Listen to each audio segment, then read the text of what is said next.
Hello, everybody. My name is Markiplier. And this is PewDiePie.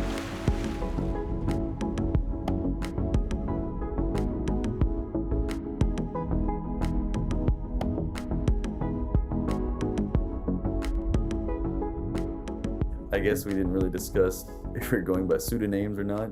Oh, I mean, I'm Blackjack Power always. And I'm Nemo, depending on what channel you might be coming here from. My main channel is Start Your Quest, and then we have another podcast with all of my dinosaur friends that at the time is named Cretaceous Crusaders. It could be named something different. So if you came from there, welcome. If you just start here, go check those out too. If you want to look at stupid video games, dinosaur facts. I'm Blackjack Bauer. I'm previously from Watch Talk Repeat. If you want to go listen to some old movie reviews and see the kind of shit I used to do, by all means, go download those episodes. I don't get any money for that, but whatever. They're pretty good. I actually really enjoyed listening to it, catching up on some. Right, so, I mean, it's what led to this, right? It's Yeah, where you're like, hey, you wanna do that again? get back into it. It's really fun to listen to, and it's like, because I mean, I do the little podcast with my friends for the main YouTube channel, and it's like those three, they don't really watch movies or have much to say about it. We could watch a movie and you'd be like, hey, what'd you think about it? And they're like, it's fine, or I didn't like it, and it's like, well, is that it? Is that all you got to say? So it's nice to get into something a little bit more movie oriented. So spoiler alert, I guess our review system won't be, it's fine, or Yep. I didn't care for it. I'm also like, there's too much negativity on other YouTube channels and podcasts when it comes to like watching movies. I don't want to feel miserable all the time, but if a movie stinks, it stinks. I mean, if I'm miserable through most of my life, so I feel like talking about movies should be the complete opposite. right, the antithesis of that. But should we tell people the name of the show? Yeah, probably good to do. I mean, you clicked on it, you should know what it is. Yeah, But it's so at the moment it is we're doing shallow cinema with the tagline deep dives, but who knows if that'll stay around. Complete shout out to Fiverr for helping us with logo design. yes, yeah. But we are currently recording this the day before Halloween. My favorite time of the year. Also mine. And for me, this is when the year ends because I don't care for Christmas. Yeah, I'm not a big Christmas guy either. But that'll be another episode in December. We'll talk Yeah, for about sure. Christmas movies, I guess. Darkness falls across the land. The midnight hour is close at hand. Creatures crawl in search of blood to terrorize y'all's neighborhood. And whosoever shall be found without the soul for getting down must stand and face the hounds of hell and rot inside a corpse's shell. I feel like I need to pull out my best Vincent Price voice impersonation, but I don't have it. I didn't come prepared for this. Hey, it might come back later. So with talking about Halloween, we had talked about earlier in the week, like our biggest fears and What scares us? like in a what movie? scares you in a movie. Because like, you know, what actually scares you in real life and what scares you in a film is completely different. And if you we didn't get to do anything this year, but next year for the game channel, if you watch that, games also have a different type of fear factor. And Do you remember? I mean, this isn't a games channel. This is we were talking about movies, Yeah, but and who knows? I might show up on the games channel eventually. But do you remember the first video game that gave you a fright? I remember mine. Yeah. No, mine was a childhood fear, and then I'd say like actual cognitive fear is different. So my first childhood fear was Castlevania 64, which we did play on the channel, and the giant gorilla skeleton that's right at the beginning of the game. I was like 4 years old, scared the shit out of me. But the first game to give me an actual terror was Amnesia: The Dark Descent. All right, what year was that? I have no idea because I absolutely pirated the game, and it would have been on my shitty Well, if you're computer. listening to this, write in and let us know what year it came out because I Yeah. will not look it up. Yeah, because I know Sarah from the other channel. It's like her favorite horror game ever. I mean, it made PewDiePie turn into PewDiePie. I mean, horror games kind of made, like- I would say, a biggest wave in almost YouTube video game content. It For made, sure. I mean, look, Markiplier's got a great voice, but let's be honest, he's famous. Yeah, for the Five Nights at Five Nights at Freddy's. Freddy's. My first fright in a game was the original Resident Evil. Yep. And everyone already listening probably is like, oh, I know what scene it is. The dog jumping through the window. Yep. Had never seen anything like that in a video game. It was completely new. I'm sure Resident Evil probably wasn't the first game to have fixed camera angles or whatever, but to have that lead in where nothing's going on, you're not expecting anything, and then boom. Yep. It still, man, it sticks with me. I didn't get to experience that game at all. I've never played a Resident Evil game. You ever played a Resident Evil game? Never. All right, well, next year, tune into that YouTube channel. Yeah, we're going to make him play some Resident Evil games. Definitely will, especially with the new remakes coming out and stuff. It's like it's good time. And but I know them. I've watched them. People that I'm friends with, like obsessed with them. I just never grew up with a PlayStation, so I missed out on a lot of those. Now, on that note, and to transition us back into what we're here to talk about, movies. Do you remember the first movie that disappointed you? The first movie that you realized, oh, movies can be bad? Because, you know, growing up as a kid, I think you're shown anything, you're just excited to see anything. Yep. You go to the movies, just like, we're going to the movies. This is amazing. I'm not sure which one would have been in theaters, but I know the first time I was ever disappointed in a movie was Dinotopia, the Hallmark movie. It was, I believe it was 2 VHS tapes, and that's an epic. They were trying to be an epic. It was supposed to be the breakout Hallmark. Is this fantasy. pre or post Jurassic Park? This would have been, well, I want to do an entire video on Dinotopia. All right, well, we won't spoil that. You tune in. But, 8 weeks from now. It was after Jurassic Park 3 and after, I believe, Phantom Menace had just come out. So not disappointed by either of those two movies. It was Dinotopia that was like, all right. Well, okay, just a quick overview. What disappointed me about it was I expected this fun dinosaur adventure, but it was like politics and guys in like powdered wigs and stuff and lots of talking, and the dinosaurs were like shit. And also dinosaurs talk, and I was like, I kind of hate this. So take the Jeff Goldblum scene from Jurassic World Fallen Kingdom, and it's like, hey, what if we make a 4-hour miniseries out of just that? Yeah, and I think they made a TV show that was also a spinoff, but the actual book of Dinotopia is fantastic, and they just decided to make a sequel because they're like, we can't do the original justice. So it's like an in-universe sequel of the book. So you already start off the entire movie of being like, what the fuck is all this shit? Now you're probably listening and wondering, like, I thought they were going to do Halloween. Yeah. Oh, it's very scary. That's why. Well, what it's going to I was going to give you a transition. The first movie that I saw that I realized, oh my God, movies can be bad. And we're not going to talk about it now. We'll do a whole other episode about just bad fucking movies. Batman and Robin. Yeah. That was the first time where I was like, oh, this is just, there's nothing redeeming at all about this. And this is bad. And I'm sorry that my father paid money to take me to this movie. This might ruin the podcast right now. I like that movie. Again, well, now we're giving the audience a cliffhanger of like, oh, now I want to hear them talk about this. Yep. And I will say, no, I won't say. We'll wait for episode 22. Yeah. I hope someone's keeping track of all this. Yeah. Saying it's like, are they really going to do it at that 22. But the thing you told me off air, what scares you most of the movie is a couple different things, but one, a creature eating somebody alive. We can just straight up call it Vor. Vor terrifies me. Explain to the audience what that is. That is a giant creature eating someone alive. Vor is a fetish. I'm not going to explain that. And your go-to example of that, though, what is so Jurassic World? I mean, there's plenty of examples, probably. So I'll also say this right at the beginning. Maybe like Placid.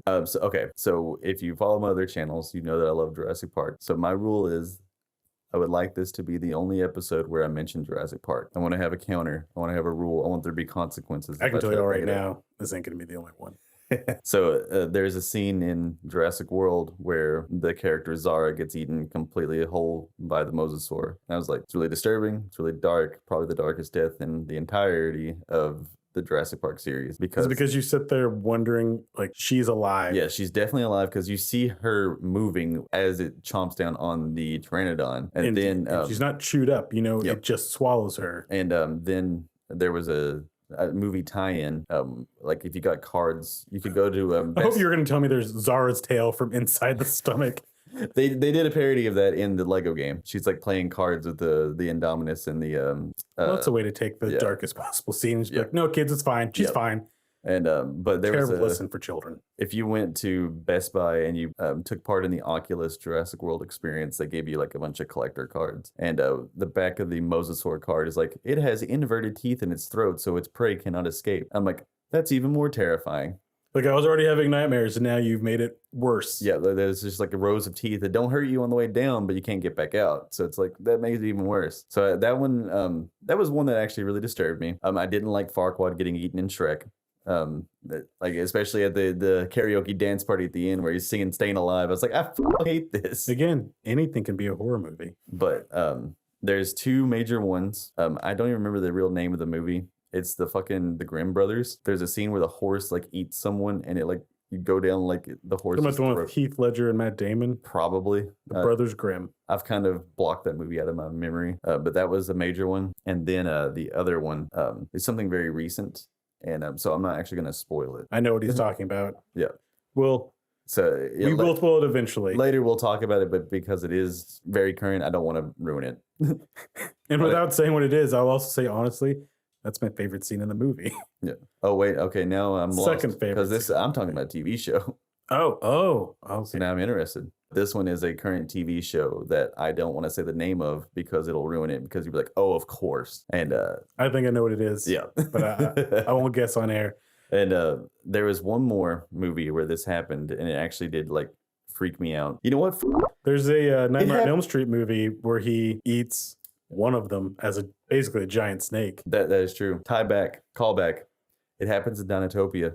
The ending of Dinotopia, a character is eaten whole Spoiler alert. Inside of a submarine. And I hated that scene. That might be why I also rejected that movie so much, because it genuinely terrified me.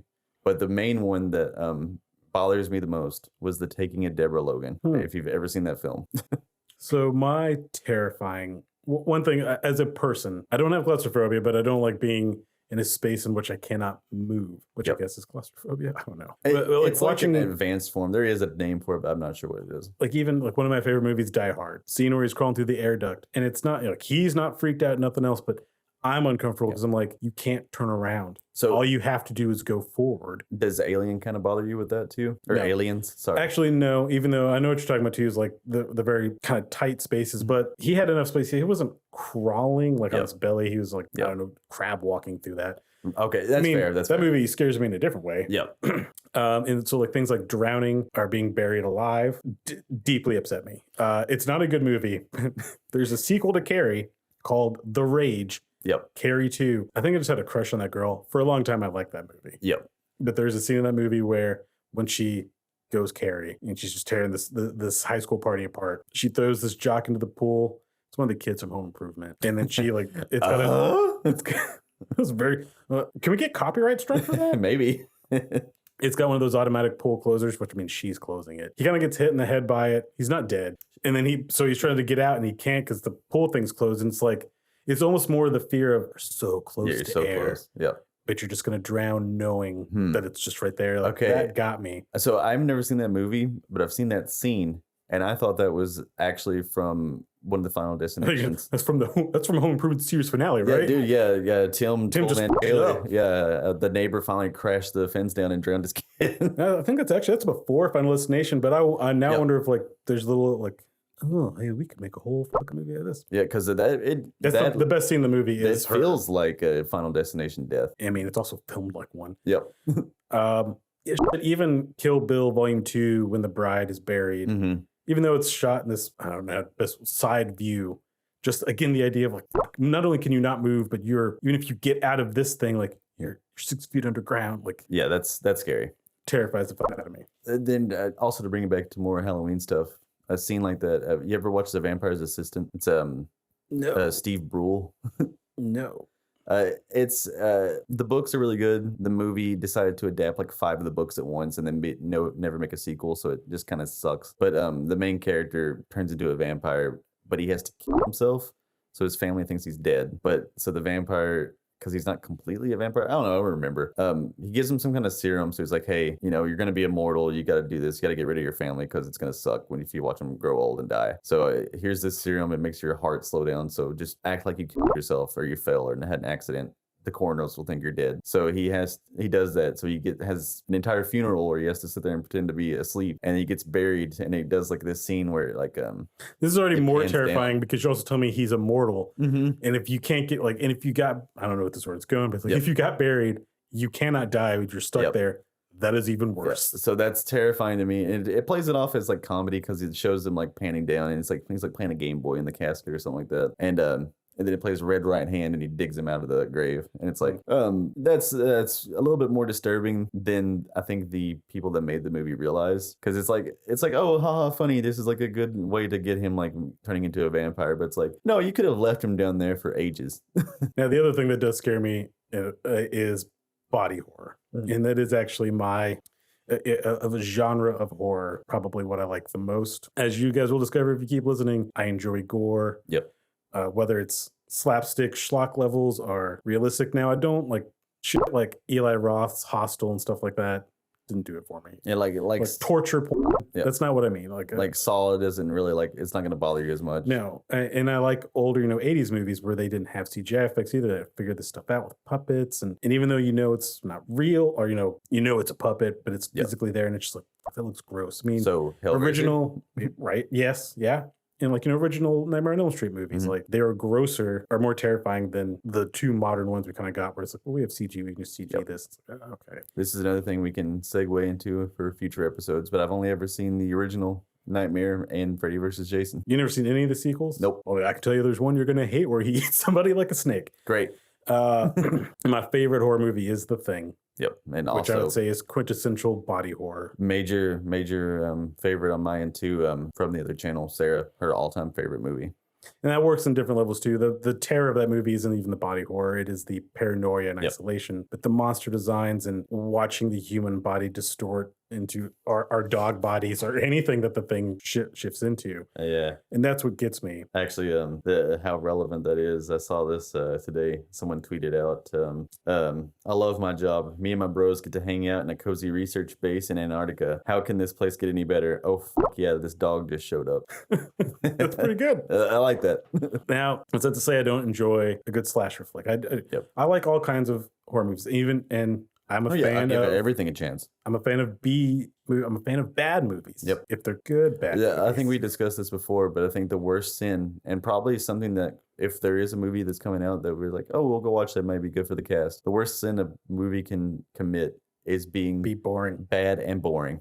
Absolutely. A good bad movie is crazy. At least you can argue about it. You can have something to complain about. But if it's just boring, it's just like, I'm just wasting time. And so, like with a slasher, because the other thing with you, what you said was the more demonic or so supernatural. It depends on what it is, but things that like deal with very demonic or supernatural forces has the ability to scare me if because it's a force that you cannot which necessarily fight against. I like Lovecraft a lot. And body horror. And also that was like the unexplainable also like kind of freaks me out. So like there is an episode of Love, Death and Robots called Beyond the Aquila Rift, and that one actually really disturbed me because it's volume 2 or 3. It's the first volume. Is it in the first volume? Yep. I gotta go back because I've seen volume 1. The actor looks like kind of looks like Hugh Jackman. It's like a time loop where he keeps waking up on the spaceship. I don't recall all the details, but now I do know. Okay, I gotta go back and rewatch that again. Yeah, so that's like one where it's like Lovecraftian horror, where it's like just enough that it's like that's pretty freaky. Now, see, I was gonna bring it up too because that is what I really really enjoy. I do love Lovecraft. Oh yeah, I love it too. Yeah, he as a human being is a despicable piece of shit. Absolutely. But this idea of, and this is a movie I fucking hate, but Bird Box.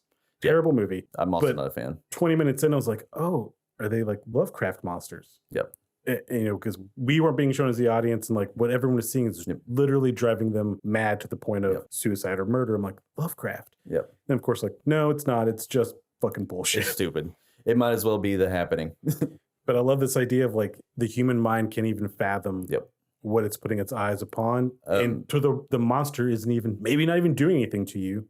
It's just trying to comprehend it breaks us. I think that's why people are so indifferent about The Mist, is because the ending of the movie is, I will say, something horrifying, and like, you know what, I'd rather kill myself. I'll say right now, and actually I just watched 2 different takes on The Mist. One that really praised it and one that fucking took it to task. Yep. I love The Mist. I like it a lot too. And I'll admit, a big part of that probably is the ending. I'm just like, because I do love a good downer ending. Yeah, like it's so like the only thing like I like that the army shows up. He's like, oh my god, we were probably saved. It's still ambiguous because like probably not though. The world's probably fucked. And it's interesting. I was going to mention too is like I'm not a big fan of Stephen King. Yeah, I'm indifferent. I agree with the sentiment of all of his stories of terrible endings. Yeah, because I do think the man has good ideas and is a good storyteller. He does not know how to end his stories, nor do I think I just don't think his ideas. I think he's written so many fucking books because he's working on maybe a total of 5 different ideas and he's just trying to get it right. Yeah, at once. Like it's insane. But if you actually look at the heart of a lot of his specifically horror stuff, but some of the bigger ones, like it's Lovecraft. That's what it is. I mean, it is Lovecraft. Yep. There actually, to bring it back to that, there is a Lovecraft story, The Mountains of Madness. I don't know if you ever read that one. I've not read it, but I mean, I'm aware of it. It's extremely similar to The Thing, and the short story that The Thing is based off of was written like months after this. But the thing is that no one knew no one knew who Lovecraft really was until he died. So it's like one of those things like maybe because he's a racist piece of shit. Probably that'd probably do a lot. I think there's a quote that even the Klan was like, "Dude, you're a little extreme. You're making us look bad. Like, that's not good." Well, the true monsters are men. Yeah, but that short story is extremely similar to The Thing, to the point that's like it could have been the actual sequel, and I don't know, it has like a completely different like flow, but it's all like in the like Antarctic and all this stuff, and it's really thrilling but also terrifying. Because it's like, what the fuck is all this stuff? Now, I'm sure this is just coincidence of naming conventions of titles, but obviously being a big fan of The Thing, I do really appreciate John Carpenter. I'm not going to say I love all of his work. Yeah. Because I don't. But I do, even the stuff I don't like is like, I mean, the man is a genius director. Yeah. And probably one of the best of creating atmosphere. But The Thing is part of this Apocalypse trilogy. Yep. It wasn't planned or anything. Just 3 movies he did that kind of deal with like the world ending in specific ways and society or people falling apart. The Thing is the first one. Then there's The Prince of Darkness, which I literally just watched before I got over here. And I have not seen that one. I had never seen it before. It's not as good as The Thing. But yeah. Actually, in watching it, I'm like, if I ever get to make a movie and remake a movie, I'll remake this. That's the one. And then the third part of that trilogy is a movie called In the Mouth of Madness. Yes, and I actually love that movie. Do you love it because of Sam Neill? Absolutely. Look, folks, he said this is the only time he'll mention Jurassic Park, so I guess he's got to get all the Jurassic Park stuff out right now. But I do love Sam Neill. Other horror movie that also affects me is Event Horizon. Event Horizon, yep. I've never seen In the Mouth of Madness either, but I do know the story. And actually, when I leave here tonight, that is my closing movie tonight. Yep. But the synopsis, the basics of it is essentially Stephen King. He's not involved in this at all, but like the character in the movie is clearly Stephen King. Yeah, absolutely. And Sam Neill is a like publicist, I believe, or he works for the editor. It can be a mixture of things. I don't want to really spoil it because I want you to watch it. I mean, I know what happens. But the point of it, it's eventually reality breaks apart based on these books. Yep. And that's such a cool fucking idea. It is. That's why I like a lot of the Lovecraftian stuff is because like almost like sanity, because it deals with sanity. Like dealing with like just like not being able to comprehend, which leads me into the movie that actually disturbed me possibly the most, which was just Antichrist with Willem Dafoe. I don't know how far I got into Antichrist. It wasn't very. And it was at a time where I loved art house films, which I would say Antichrist very much. Very much.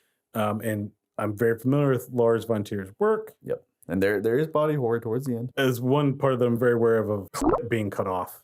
Yeah. And again, there's multiple things. I'm cool with gore and a bunch of other stuff. I will say gets me. Yep. I'll still I won't turn away, but I'm like, ugh. There's a movie called Would You Rather? I haven't seen this one. It used to be on Netflix. I don't know if it is anymore. It's basically a bunch of people being challenged to do fucked up shit. But one of them is take this razor blade and cut your eyeball. Yep. And I mean, that's camera's right up in there, and it's clearly CG, but it's still like the moments beforehand are almost worse than him doing it. Just like, oh my god, well, this is terrible. Yeah, like eyeball stuff. I feel like is hell. Even Starro getting it in the Suicide Squad. Yeah, it bothered you. Oh man, that giant eyeball just got pierced. The key behind the eye in Saw also really got me. I think Saw was just like too overly gross and edited towards like nothing in Saw. You do have to remember that I was a kid when those movies came out. True. There is an age discrepancy here between the two of us.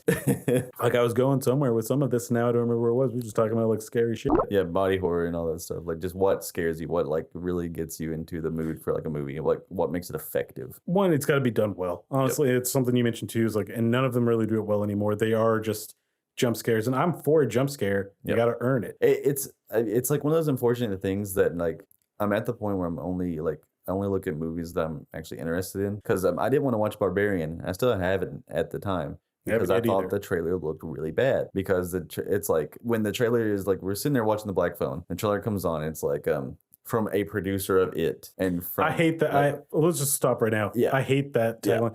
Like either tell me the producer's name because it matters and I'll recognize it. Yeah. Or don't say from a producer. Like Jimmy sits over here. Yeah. He came along to this picture. Okay. it makes me just remember the fucking like the knockoff Shrek movie. It's just like from the people who saw Shrek. It's like that's all I can think The of. entire opening credits of Deadpool, basically. Yeah, which is like I don't care. Like They might as well just say like, did you like it? Well, this isn't it, but like but also like it's a we were producer. involved in that movie, so The producer spent the money. He didn't have anything to do with the fucking movie. Like that's like makes me not want to watch it. And then there's like a really dumb line in the trailer, and I'm like, I just don't want to watch this. And meanwhile, the movie like you're comes not out, A24, you're not Blumhouse. and everybody's just like, hey, this movie's actually really fucking good. And I'm like, cool. And so before we did the show, you showed me the Barbarian trailer. Yep. Because I was like, holy I mean, shit, you this even is set bad. me up to not like it because you almost were like, look at this piece of shit. Mhm. And yeah, the trailer is not. Because I couldn't believe that my roommates wanted to see it based on the trailer. It's not great or engaging necessarily. And the same, you also showed me that same day the trailer for Smile, which also looked to me like very generic, The trailer for Smile was extremely misleading. kind of not goofy, but just like, yeah, okay, Over the fine, top. fucking horror movie that does Yep. this. And of course, now both of these movies come out and both get Yep. glowing reviews of this is great. And Barbarian, to the point everyone was like, the trailer didn't show you anything Yep. that this movie was about. And that's great because that's what I hate in a trailer, whether it's Yep. a horror movie, an action I don't want to movie. see the whole movie in a trailer. Don't give me the twist. Don't give me a jump scare or something from the movie in the trailer because it's like, Because then when I'm watching the movie, I'm just like, well, this is the part where the Yeah, girl's the- head drops down. yeah, here it comes. Like, Or yeah, pull a cool. Marvel and like film the scene twice, so now I don't know what it's like. Yep. Make it something different. Yep. But and like I said, I haven't seen Barbarian. That will also be tonight because hey, it's on HBO Max. Yeah, we'll now. probably watch it tomorrow for Halloween. I was actually blown away when I was like, holy shit! All right, I got multiple text messages from people saying that Barbarian was now on HBO. one was Max. for me. Yep. And so, like, because the thing for Smile is, it reminded me of that movie a few years ago when A Quiet Place came out that was like Truth or Dare, where everybody had this stupid fucking smile on their face. She's like, pick a Truth or Dare. And it's like, that's a whole like gimmick. I feel like that was around the same time that the first Ouija No, that was before. was it before. Okay, Yeah, this would have been like about the time that A Quiet Place, Venom, and like what was it? The Rampage movie came out. I think it's all at the same time. hey, that's a good segue into Yeah, something else we'll talk about Yeah. later here. So what is then your favorite horror movie or scary movie? I'll tell you what, a movie that got me, it's not a horror movie at all. Yep. Is Seven, which is It's flat out very disturbing. is flat out my number one favorite movie of all time. Very I will deserved. defend it and talk about it until the day I die. It's like one Seeing of those it- things. No matter like how many sins that Kevin Spacey has committed, he's still a phenomenal actor. And Thank God that movie shit was especially. afterwards too, because again, Literally. he kills that role. Like he absolutely just And and like, damn. a fun fact, he's not credited in the movie Mhm. in the opening credits, and he's not in the poster, and that was his decision because he didn't want anyone to know. He wanted it to be a surprise that who the killer was or that Yep. it was him, which is why his name is the first name in the closing credits. That's cool. But seeing that for the first time, I was probably 14, Mhm. maybe 15, alone in my house. My mom was at work. She worked at night. Yep. It's dark. And I just remember it being over. And I'm just like, I feel dirty. Yep. I feel very afraid. Yep. That- Because it's also that- human. And this is one of the few instances where like a person like that probably exists. Yep. And you watch this man is not even inherently evil. When you that car ride scene between him and Brad Pitt, Yep. where they both basically lay out their ideologies, and you're kind of like, I don't agree with you, but I I understand. now understand and see how easily religion can be twisted and all Yep. this other fucking shit. It's like this is 'Cause terrifying. They could have easily took him in the route of being like Hannibal Lecter parody. True, and you also just taken like the murders that he did. Yep. The big ones being the gluttony one of Yep. took a year and you held that man down and you force fed him. Yep.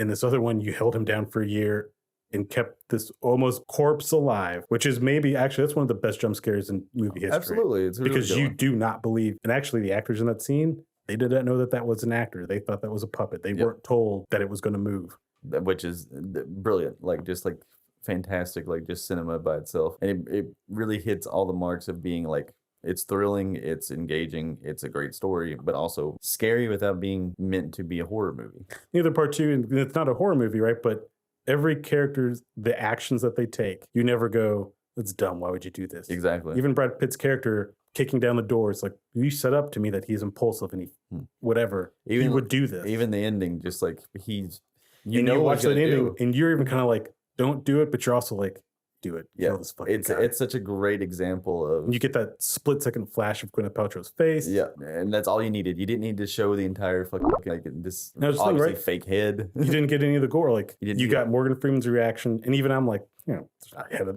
so as he's opening, I'm like, that'd be cool if it was Gwyneth Paltrow's head in the box. Yep. Movies don't do that. Oh, Yep. Oh, it is. And then just like that's also a great movie of just having just the bad ending. Like, but it also it isn't a bad ending. Like it's like At the same time too, right? Like gets his revenge instantly, but it's like, but also he won. it's really not gory or violent at all in aspects of we're only ever seeing the aftermath of the murders. We don't ever see any of the murders be done. And even probably would have been the most gruesome one, the lust one. Yep. We don't get a look at her body, but Yep. eventually we see what the dildo looked like. And then in our imagination, it's like, oh my God. You know, to kind of segue back, you're talking about you watch this alone.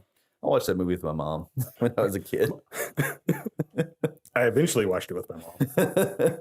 But yeah, like that's a really good example. That's a good example of, again, this is not a horror movie, right? But this is how you would do effective horror. Yep. Even for someone who likes gore, this movie is like, I'm going to give you the implication of what this must have done to that person's body. Now, like especially like I like it's just like the Jaws thing. It's the implications that's more scary. Right. I mean, Jaws in essence is a B horror movie, elevated by the fact that Spielberg was a good director, and by the fact that the shark didn't work. So he's just like, oh, okay, I guess we're gonna shoot a bunch of stuff without the shark. So it ended up turning into more of an engaging speaking movie where you get a couple action scenes. The dread of every time someone's in the. I mean, I don't think I was even alive when that first movie came out. Yep. But it literally did make people afraid. It's like, I don't want to go in the water. Yes. Probably our fear of sharks, probably. Yeah, it definitely did not help. And that's speaking of body horror, that's a good scare in that movie. Is the corpse that floats out of the boat when he's like deep diving, like at nighttime. That one got me as a kid. And Jaws' first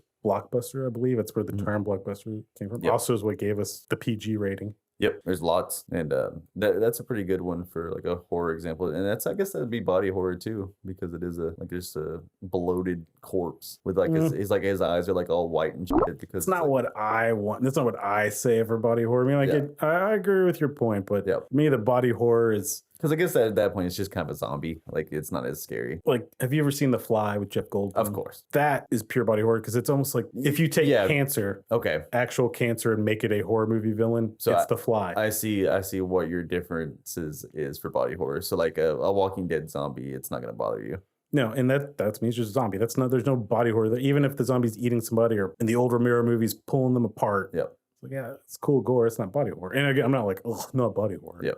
Just like that's cool zombie gore. That mixes too of like my fear of like giant creature or something. Like if it's like, I don't know, a werewolf bites someone and starts like eating out of their chest cavity or something, I'm like, that doesn't bother me. But if their entire mouth eaten whole, if their mouth unhinged and ate the guy, I'm like, okay, that's fucked up. Did the original Pinocchio cartoon fuck you up? Never watched Pinocchio. Well, let me tell you, he gets eaten by a whale. I didn't know that. Really? That's actually, I think, one of the most famous, other than his nose growing, I think I don't know if it's specifically a whale. It may just be a monster, but it's a fucking whale. I know nothing about Pinocchio. The most I know about Pinocchio comes from Shrek. Fair enough. and I you know, I apologize for that. I mean, I've only seen it like once or twice as a kid. I'm curious to see Del Toro's Pinocchio. I should watch the original animation at some point. Sure. I'm not going to tell you that you need to, because I don't know if you need to, but I feel like I should. I feel like if you get it, if anything ever references it, you probably know, like, oh, it's Pinocchio. I get what you referenced. That also makes me wonder, though, if there's been things I've missed that I just thought was Jonah in the well, which I mean, it is a reference. I guarantee for Pinocchio. You, like, I'm almost positive there is this. There's definitely a horror movie version of Pinocchio, literally just called Pinocchio. If there's not, it'll happen. Wait 5 years. Yep. Well, I mean, there's 3 Pinocchio movies being made this year. Right. So it finally went public domain, so everybody jumped on it. So I'm sure Disney will lock that down somehow eventually. Somehow. I mean, they'll just buy the public domain. Yep. Trying to think, though, of like I said, The Thing is my favorite horror movie, scary movie. The last movie that scared me actually affected me. It's Paranormal Activity. Yep. You can say what you want about it. You don't like it. You think it's boring. It's found footage. I'm not going to argue with you. All those things technically are accurate. I don't find it boring. The filmmaker in me enjoys the aspect of this dude took however few $1,000s he had with his own home, was like, I'm going to do this. Yeah, that's the same deal for me. I just the idea and how effective it was so inspirational. I mean, that was our first, not transparent, but thing we can't see, dragging somebody down a hall scene, which now is every movie constant. But in this one, it was generally like, oh my God. Yeah, it was like, And, well and done. and because you sit in this room with them the whole time, and that one takes place all while it's always asleep in the bedroom, which is supposed to be it's your most safest spot Yep. and your most vulnerable. Yep. Which is a beautiful idea that most people probably overlook. Like, that's the beauty of the horror of this is where it takes place. Like one of the most effective part of the movie that made it like good for me, like just like, oh, this really like cemented like me liking this movie was two things. The first was the little bit of breath on the hair. That was really good. I really liked that. But the main one was the feet on the floor. In the powder. And also them being obviously non-human. It's not just a ghost. Them having like actually this is a demon. Like it's like this is a creature. I was like, that I love that. I want that. And the other thing is, I am someone who does, believe in the supernatural and ghosts and shit. And I don't Zach Baggins and that shit. No, I'm not with that. But I look at that douchebag Micah or Mika, however it's fucking said in the movie, and I know the whole time I'm like, I would be doing everything that he's doing. Yeah, that makes me even feel... down to like taunting the demon. I was like, come on, do something. Up until the point of seeing that shit in the powder, to be like, we're leaving. Oh yeah, the moment if I saw 3-toed feet on the floor and I had already saw this weird shit, I'd be like, oh, I might go buy a gun. Like, I might be done now. Like, I probably even would have bought the Ouija board and all that other shit. Yep. But as soon as I saw that, I was like... And knowing my household, we just already have it. I think that one's supposed to be, you got an authentic one. And that's probably like the easiest effect they do in the movie is moving the shit around. Like, that one, I was like, I know how you did it. Yeah. It doesn't matter that I know how they did it. But everything else, I'm just like, this is great. Now, It's every good. sequel of Paranormal Activity... I enjoyed the second one to an extent. It is, though, the studio going, holy shit, we can make these for super fucking cheap, and they're going to make us $100 million every time. Yeah, we'll say I'm not a big fan of jump scares. The scene in the second one has one of my favorite... I guess it is a jump scare. Is it the pots and pans? Her sitting in the kitchen and everything going off. Yep. That's like I said, I don't like jump scares, but that was probably one of the best ones that there is. Her reaction matched mine the first time watching. It's like, oh my God. Yep. And it's good. Like I like that kind of a jump scare because it's like very unexpected, but also it's not just like character going whoa and like scaring you in the face or something. Like I don't want to see that. I don't want to see Five Nights at Freddy throw up and scare me. Thank God we haven't gotten that movie yet. It's happening. I'm sure. So what is for you? What is your all-time, your favorite horror scary movie, and the last one that made you go, I don't feel comfortable at home tonight? Okay. It's hard for me to pick a great, like my number one horror movie because I am so opinionated on different things. But I had to go back to Event Horizon. It just captures all the right notes for me. Specifically, just the demonic orgy scene that really truly disturbs me. And I think that's the one time I've actually felt very scared. I think again that goes to the fact of you never get a full easy look at what is happening. It's not like it's jump cut or super shaky. It's simply it's broken up in a way that like you never get a good look at like what exactly is happening. What was the scene? And that's what makes it even more like terrifying. And then you start to see like the melted bodies and the walls and stuff, which is like, and again, it's playing with their sanity too, because the is fucking with them eventually. And I'm forever sad for what happened to the movie and stuff because I'm like, oh, this could have been like the greatest horror movie of my time. So you got to explain because a lot of people may not know what happened to it. The person who created the Resident Evil movies as well as the Monster Hunter movies basically got completely fucked over by the studio. Made him. Is this why he's such a bad director? I think I seriously think he's just taking it out on them for ruining his magnum opus, and because it truly like it could have been the best horror movie ever. Like all the actors were like fantastic in it. The only thing is the studio's like we need to add some more comedy because that's in right now. So that's why you have the random astronaut who like saved. I'm coming to get you. Like that was unneeded. Wasn't part of it. Actually, I wondered if that was if he was even supposed to make it back. I don't think so. He was supposed to just be lost in space, which is equally terrifying. That is an absolutely terrifying idea. Again, say what you will about Sandra Bullock movie Gravity. Yep. But the thought of that's anxiety. You are stuck here. Yep. That's. I mean, even in The Martian, like the same kind of deal. It's like there's a very big chance that you could have. No one's coming to get you. And there's a few of Love, Death, and Robots that deal with that kind of an idea, and one of them pretty bad. The other thing with Event Horizons, not only did they with his picture, and they ruined like all the scary stuff. They made him like basically like PG-ify the movie, even though it is still rated R. Give it the credit it is, but I think originally it got an NC-17. Yep. So they're like, you gotta tone it down. Yep. And the big kicker is it can't even ever be restored because they literally ruined what was left of the film. Yep. because it was traditional film and all that stuff. And chances are, like, even if there was any backups, the famous Universal Fire was a storage unit for a lot of stuff, not just Universal stuff. So countless things got lost forever. I'm sure that it might have even had some stuff to do with that, because it's like it's gone, and you get little flashes and stuff when you see Sam Neill's like getting like brainwashed by the demonic entity. And I think And it's like, I want to know more about what that was. again, Event Horizon is a little schlock. It is. It absolutely is. It turned into schlock. But also, I think it's really, really clever idea that I do not believe I don't believe we've gotten since, or really before. Maybe Alien in a way could be the closest. Haunted house on a spaceship. Yep. That's literally, I mean, that is the log. I would say the pitch of Event Horizon. Absolutely. It's a haunted house on a spaceship. Yep. And then like also like having these like really bizarre like religious like imagery stuff, but not really having much to do with religion. It's like, it's interesting. I was trying to think of this on the way over here today, because I'm in the camp of, I can be scared by a slasher or a human being, and I can be scared by a demonic force that is beyond our ability to fight. Yep. But what I find, like my body horror, my love of, what's that racist name? Lovecraft. Yeah. is the cosmic. And and cosmic to me is not, oh, it's an alien. Yep. It's almost this melding of religion or spirituality and science fiction. That's what, when I say the word cosmic, it is science religion. And it's kind of what Prince of Darkness movie, as I was watching it, it's kind of what it is. It literally is science trying to decode. I mean, it's not a spoiler. It's the son of Satan is what's in this movie. Yep. I was like, oh, that's a really cool idea. And where both sides, the scientist and the preacher, are kind of coming to terms of like, this is one and the same. Yep. Science is humans' way of trying to understand or explain the shit beyond us. And Event Horizon is cosmic, because I don't think it literally went to our religious interpretation of hell. But as far as they can say it, is like the ship went to hell. That's what makes it even more like and fascinating to me. It back. Because it's like, it definitely isn't our idea of like the big devil and stuff like that. It's like, oh, this could have been like even worse, which is like, what else is there? Like, what if it was that bad to make a machine like do this? It's like that. I would have found that really frightening. Then you add in the effects of like you see Sam Neill's past, and you see his wife is depressed and killing herself, so you feel bad for him. I think there's a lot in, because I own Event Horizon. I like it. It is, you can see the 90s studio fingers in it. And like I said, it is schlocky, and Paul Anderson probably still wasn't the best choice for that movie either. But whatever, I can't make movies. So who might I critique him? Well, I'm Blackjack Power. But I think Event Horizon is a prime one too of remake that movie.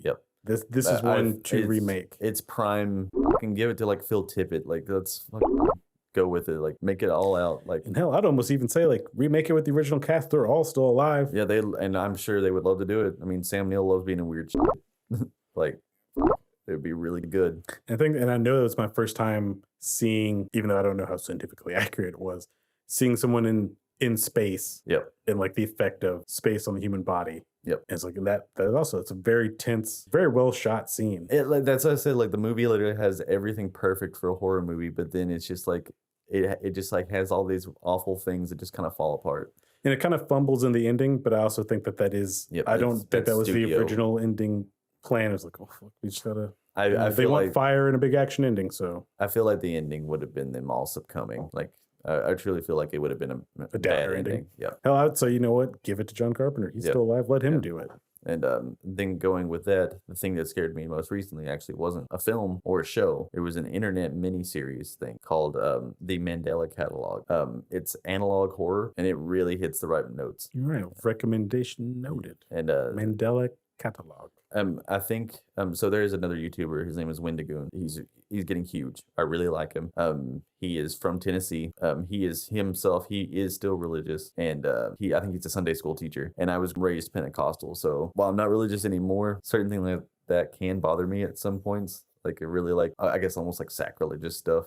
It's like it's almost like a knee-jerk reaction. Like, sometimes it has like a bit of like an offense to it, where I'm like, oh, I don't like that. And he made an entire like breakdown of the series and how much it terrifies him because he is religious. So it hits him like even more. I think it's an important thing to note too. And I can't recommend his channel enough too, by the way. In critiquing, I mean, honestly, I think critiquing any art, but since we're talking about Halloween and horror movies, it's almost like a comedy. Comedy is very subjective. It's very hard for me to recommend comedies to people. It's like, oh no, will you think that this is funny? Exactly, yeah. Like, there's, I can explain to you what's funny. And horror is also like, what baggage, what trauma do you carry that It's this story or like, almost like a trigger, like kind of a deal. it isn't now the joy of a scary movie. It's the same as why we go on a roller coaster. We like to be terrified in a controlled setting. I mean, it's what a roller coaster is, right? Like, you're going to get off, but for this 90 seconds, we're going to scare the fuck out of you. And a horror movie is also, hey, for 90 minutes, sit here. I'm going to try to fuck you up. If they care. That goes for the audience too. That's the trick, right? They got to get the audience to care. Or if you're that level of horror movie, like, just make me laugh at the stuff that's happening. So that's a big thing for me is the things that have scared me the most are usually made by 2 or 3 people on the internet. And it's like it's infinitely more scary. Have you seen Cabin in the Woods? Of course I have, yeah. Does the merman fuck you up? Because he literally eats him alive. No, just because the movie is a comedy movie, that one doesn't. Is it the irony of him saying, I really want to see the merman? And then him going, oh, come on. Yeah, it doesn't. He gets to finally see it, and it's what kills him. It doesn't really bother me as much as you think it would. Like, it's funny because I said Shrek bothers me. I think it's just because you see him. It is funny that you mentioned that Farquaad's death bothers you, but like, hey, this horror movie, but yeah, it's poking fun at horror movies, but. Not as much for that one. And also, it's off screen. So, Well, I mean, I guess, the overall death is off screen. I will say I do think the best horror movie in the last decade is Cabin in the Woods. In regards of, if you're a horror fan, you understand exactly every not just the reference that they're making, but that they are, one, the old gods are us, the audience. And like, what do we have to show to us? Because it's what the audience fucking wants. So this is what we're going to do. I have a mixed relationship with that movie. I like it and I hate it. Like, tell me about the hate. I don't like stoner movies. And it ultimately turns into a stoner movie. And that's kind of like... So if the stoner character had died, would you've been more okay with the movie? I think for me, if they just axe that character completely, I think I like it more. Maybe have it just be like some paranoid like person to discover instead of just be like, oh, I'm high, I have a third eye open, like haha weed. I do get your point. I mean, I do, and it is clearly the kind of it's not the joke in the movie, but the explanation for the narrative of like the only one who saw through it was because what they did to him didn't take effect because he's so fucking stoned. Yeah, I get it. I get like the point and stuff, but it's just like, and I can see them writing that going like, that's really clever. And look, to their credit, I do think like that is clever for the world you're setting up with this. I think it's just continuing with this character, like just keeping going, like where at the end he's like, yeah, I was right the entire time, kind of a thing. Maybe I think by the point, when he comes back, there is a like, how the fuck are you still alive? And you took a trial in the back.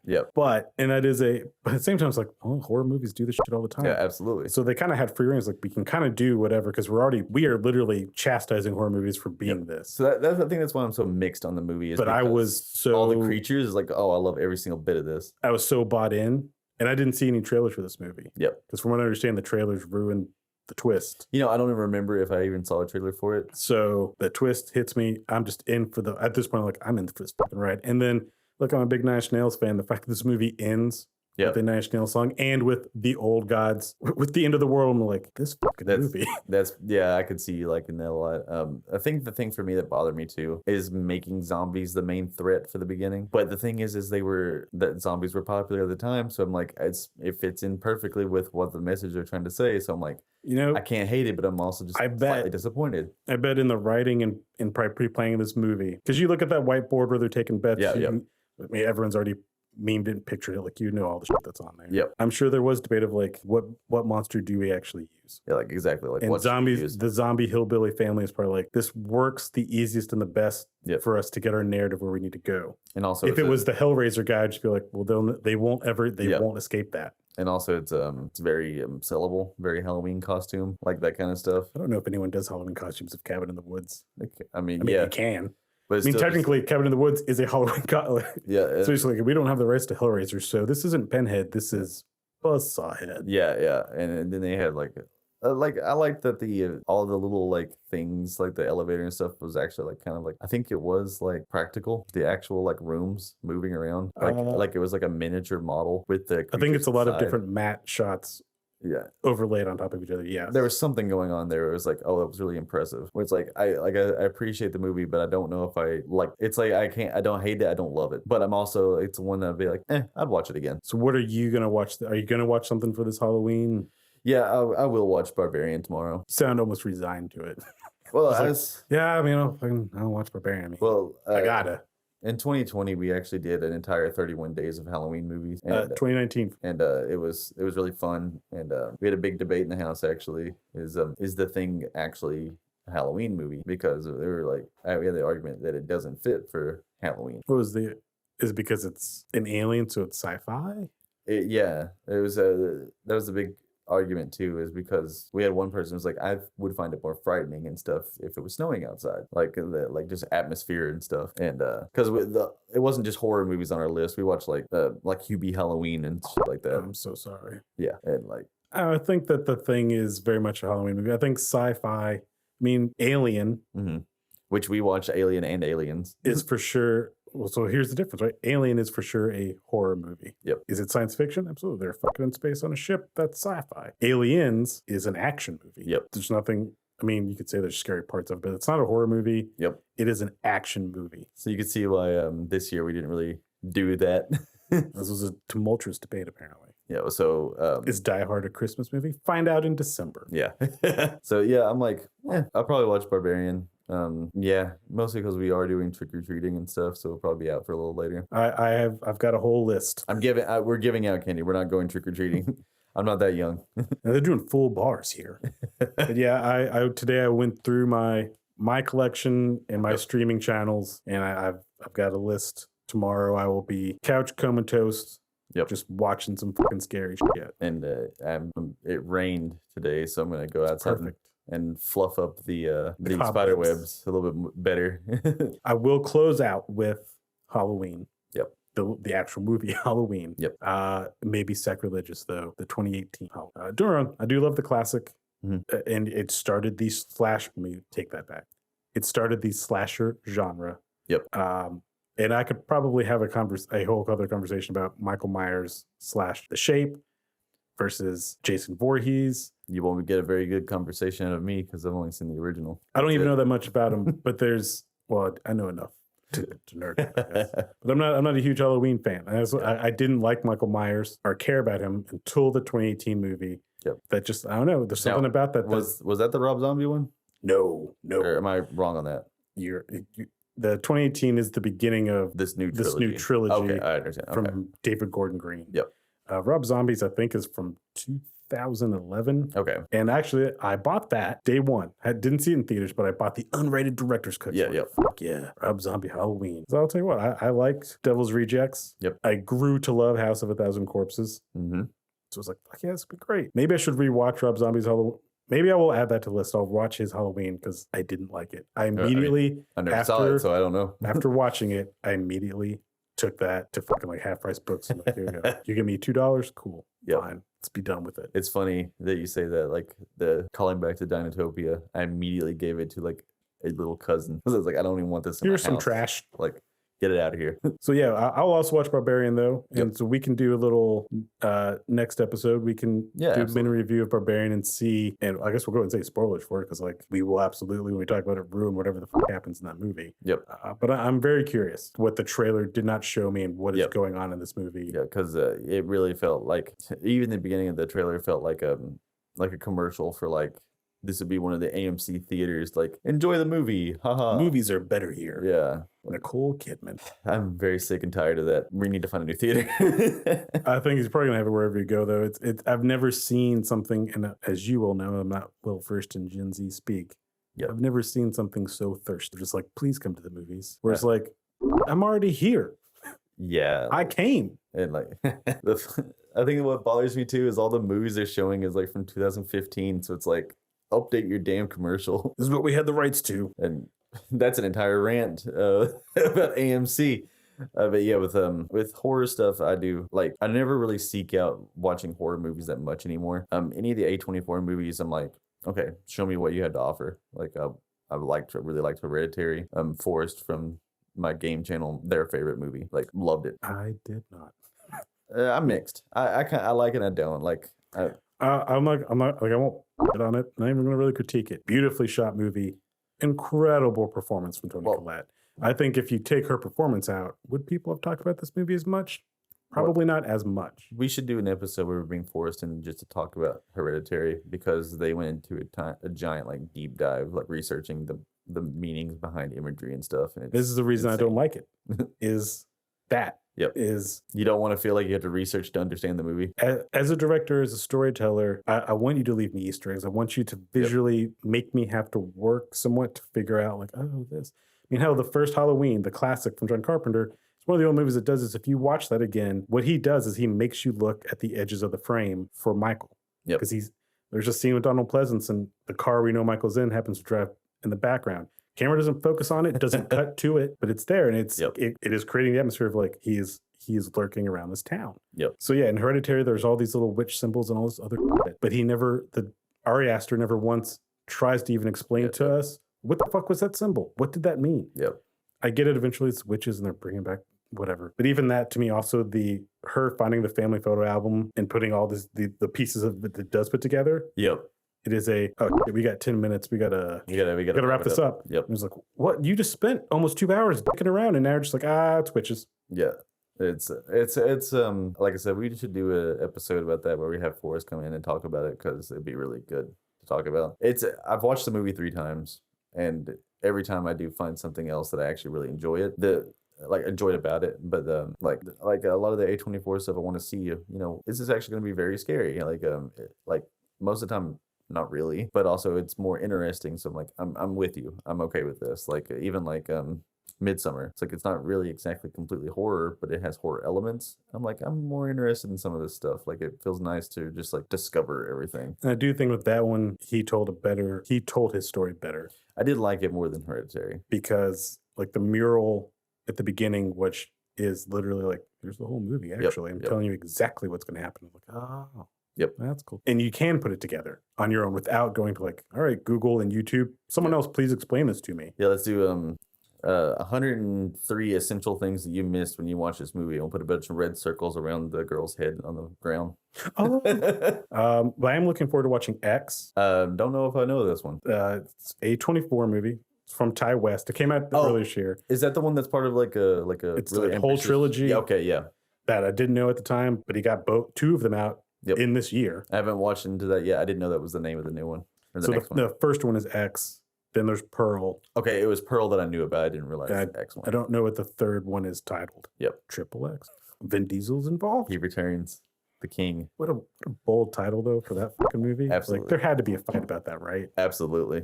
I'm looking forward to checking that out. I like Ty West. Yep. A24 is some good stuff. There's also some big misses, but it's the kind of misses where I'm like, I applaud you though, because you chose to do something different. You let a director. It may not be good, or I may not like it, but it's like, but look at you doing stuff. Yep. I like it, and sometimes it hits. Like take these chances. I don't want to see the same cookie cutter movie.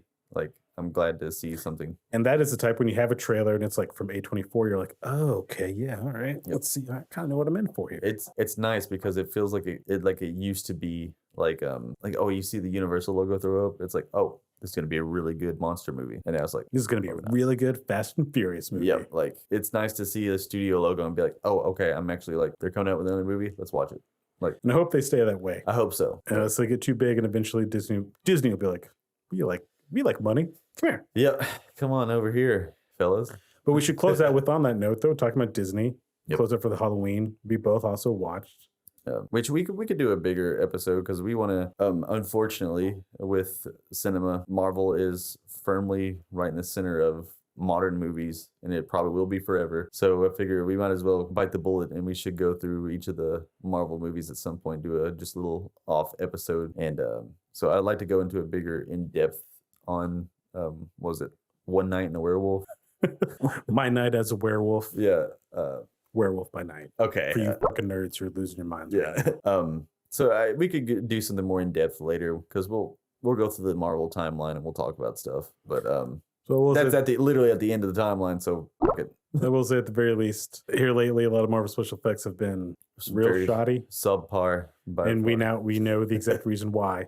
Yep. The effects in this on point. Yep. It's very fun. The black and white helped some, but even once we saw color, I want to see more of this man thing. Yeah, the big creature, which that's the one complaint I'll have about the movie. I hate that they gave him a lol XD random name kind of deal. That is the character. It is his name. I'm glad that it is his name, but it still feels so. I think they maybe have changed the origin in this Yeah. Because I think he says, we fell through this thing. In the comics, my nerd, I'll believe with this, my nerd thing is they try to give this guy the super soldier serum. Okay. Or he was working on trying to recreate it. I didn't expect that. He had to steal it because someone was going to get it. And then he fell into a swamp. And the mystical powers of the swamp plus the super soldier serum turned him into Man-Thing. Okay. I don't know why they would change it for this live action thing, considering a lot of other shit in the MCU is also the super soldier serum. Yeah, unless they just want to just kind of stop. Get away from that. Yeah. But so he is an actual, I mean, he's a man. There is a man in there. Okay, I didn't know that. That's good. So it's not just like, I named this swamp monster Steve. Especially since this is the pilot episode, I guess it would be worth to say that I'm not into comics at all. I understand the Marvel movies, like with the timeline and stuff. I get it. But say the new She-Hulk, Daredevil having a gold and red suit, I'm like, changed clothes. I didn't know it was like that's comic reference. I like just like that kind of stuff. So I had no idea that his name was actually Ted. I thought it was just a complete, just like this is a funny thing, funny joke. His name is Ted. And I'll say I'm not the hugest comic nerd, but as you'll discover, I know a lot of stuff about things that I don't care about. Yep. And some shit just sticks. And so yeah, and I again, hey, I like body horror, right? Yep. Man-Thing is fucking body horror. Yep. Swamp Thing is one of my favorite characters growing up. I didn't even know it was DC until the other day. And that'll be another future episode 2 of we will compare Marvel to DC as far as characters who are straight up copies of each other. You have to. I mean, we'll talk about it in the next episode for sure.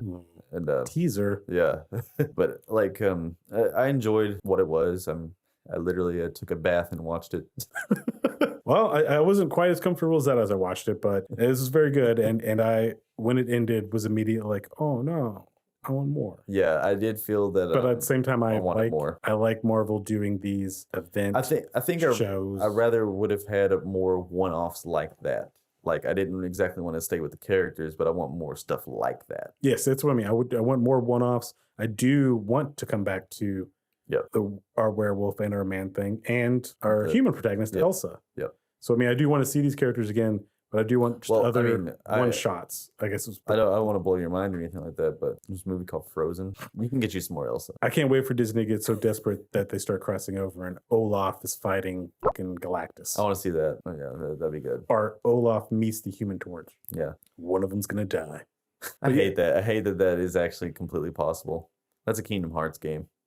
But you tell me that they are using The Simpsons to do a lot of cross-promotion stuff? Yeah, I don't really understand what they're doing with The Simpsons, but God, it might be the most embarrassing thing ever. You know how I was talking about like earlier, I don't like to be negative about all the stuff that exists. I wonder if comments of this episode would be like, he said he didn't like to be negative, but this whole conversation was negative. Yeah.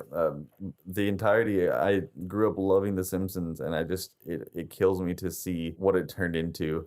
For me, The Simpsons did end when the movie came out, though. I am a cynical person. I am a negative person. I will say that. I own that. But I love movies. I love TV. I love storytelling. And I love talking about these stories in the different levels, whether it's the themes, the production, whatever. Something that I think was said about Star Wars fans. No one hates Star Wars like a Star Wars fan. Yep. So absolutely. It's almost the more you love something, the more hate you probably will give it. And so you'll see that when I critique something, I'm gonna critique it because this is something I love. And also we're in an age right now where you're watching either things you grew up with like The Simpsons or IPs you love like Black Adam be taken and just not be given any reverence. And just kind of out there. For me, it's like a one and done. It's like you get this like one shot to make something truly great with something people love, and then you just like fumble with it. It's like how sad. Maybe for you, it's I don't know. I know you still love them anyway, but almost like Jurassic World versus Jurassic Park. It's just like, hey, you got Dr. Grant or you got Owen Grady. Which one? There's a lot of stuff. It's just like, oh, you could have done so much more, but you chose to go the safe route, or just the bad crazy route, like. The locust crazy route, which is like a thing. I like that a lot, and which the people that listen to this can wait until the future, because the Dinosaur Boys and I with the Cretaceous Crusade podcast, we will absolutely break down all those. Look at all this cross promotion. Absolutely, because I don't want to talk a lot about dinosaurs on this podcast. But this is more than one. This was. This is episode, we'll say 0. Yeah, this is the pilot. Happy Halloween. The foulest stenches in the air, the funk of 40,000 years, and grisly ghouls from every tomb are closing in to seal your doom. And though you fight to stay alive, your body starts to shiver, for no mere mortal can resist the evil of the thriller. Let's peek the microphone. I was trying to find a real quick clip of Thriller while I was doing that, and it's too hard. They're all just the full version. I'll play the MIDI version. Again, I'm Black Check Power. Nemo, whatever I decide to use, who knows? But thanks for listening, and enjoy the next episode where we talk about DC. And hey, if you like this, like it. If you didn't like it, don't like it. Share it though, and we would love to see in reviews. We want to read comments and stuff. You can also throw us an email, and because we're not just gonna do like a complete movie of the week, movie of the month. We can do pretty much anything we want to. And eventually, maybe we'll read your email on the air. Yeah. When we don't have any other content to talk about. Absolutely, yeah. Yeah, when we're in the off season, when there's no Star Wars and no Marvel, we'll be sitting here twiddling our thumbs waiting for Disney to give us something. You mean the 12 days out of the year that occurs? Yep. All right, well, yeah, episode 0.